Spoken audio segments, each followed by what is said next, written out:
महाराज विक्रमादित्य के सिंहासन में जड़ी 32 पुतलियों की 32 कहानियों के इस संग्रह में आज तीसरी पुतली चंद्रकला की कथा सुनाने जा रही हूँ। पहली कथा रत्नमंजरी नाम के पुतली द्वारा सुनाई गई थी, जिसे आप लोग पहले भाग में सुन चुके हैं। दूसरी कहानी चित्रलेखा नामक पुतली ने सुनाई थी। पहले की कहानियों का लिंक डिस्क्रिप्शन में है, वहां से आप लोग पहले की कथा सुन सकते हैं। आगे की कथा ध्यान पूर्वक और अंत तक सुनिए। तीसरी पुतली चंद्रकला ने जो कहानी सुनाई उसे ध्यान पूर्वक और अंत तक सुनिएगा।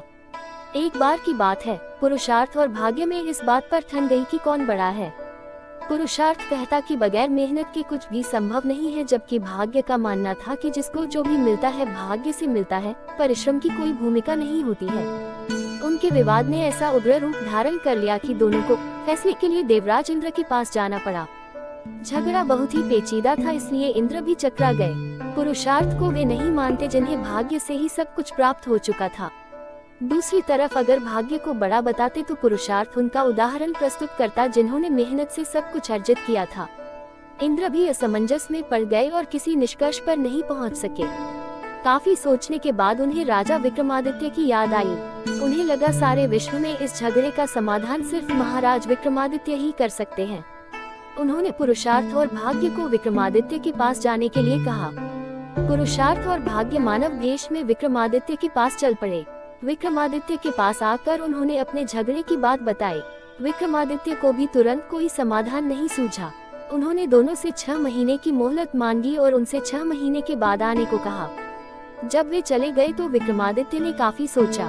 किसी निष्कर्ष पर नहीं पहुंच सके तो उन्होंने सामान्य जनता के बीच भेष बदलकर घूमना शुरू किया। काफी घूमने के बाद भी जब कोई संतोषजनक हल नहीं खोज पाए तो दूसरे राज्यों में भी घूमने का निर्णय किया। काफी भटकने के बाद भी जब कोई समाधान नहीं निकला तो उन्होंने एक व्यापारी के यहाँ नौकरी कर ली। व्यापारी ने उन्हें नौकरी उनके कहने पर दी कि जो काम कोई और दूसरा नहीं कर सकता उसे मैं कर दूंगा।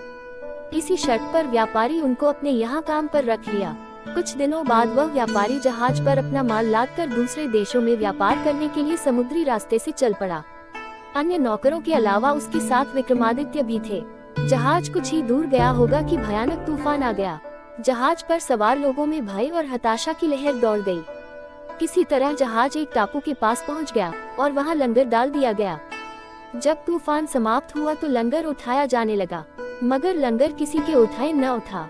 अब व्यापारी को याद आया कि विक्रमादित्य ने ये कहकर नौकरी ली थी कि जो कोई न कर सकेगा वे कर देंगे। उसने विक्रम से लंगर उठाने को कहा। विक्रमादित्य ने लंगर को आसानी से उठा दिया। लंगर उठते ही जहाज काफी तेज गति से बढ़ा और विक्रमादित्य टापू पर ही छूट गए। उनकी समझ में नहीं आया क्या किया जाए। द्वीप पर घूमने फिरने निकल पड़े। नगर के द्वार पर एक पट्टिका टंगी थी जिस पर लिखा था कि वहाँ की राजकुमारी का विवाह विक्रमादित्य से होगा। वे चलते चलते महल तक पहुँचे। राजकुमारी उनका परिचय पाकर खुश हुई और दोनों का विवाह हो गया।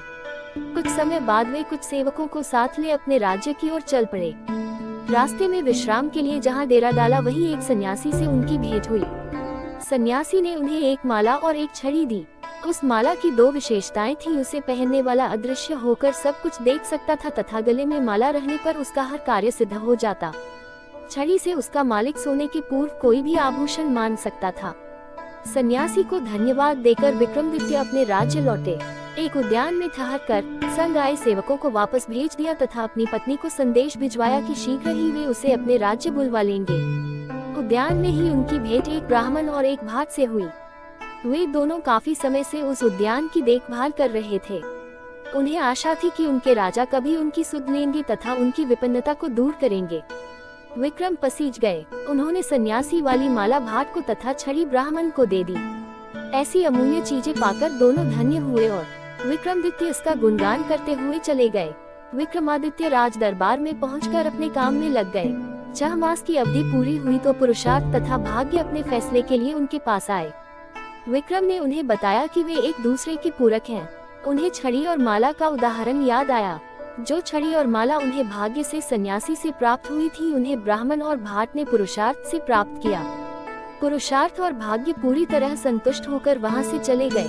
इतनी कहानी सुनाकर तीसरी पुतली मौन हो गई। उसके मौन होते ही चौथी पुतली, जिसका नाम कामकिंदला था, सिंहासन से बाहर आई और विक्रमादित्य की चौथी कहानी राजा भोज को सुनानी शुरू कर दी। मित्रों, चौथी कहानी अगले भाग में, तब तक के लिए आज्ञा दीजिए। नमस्कार।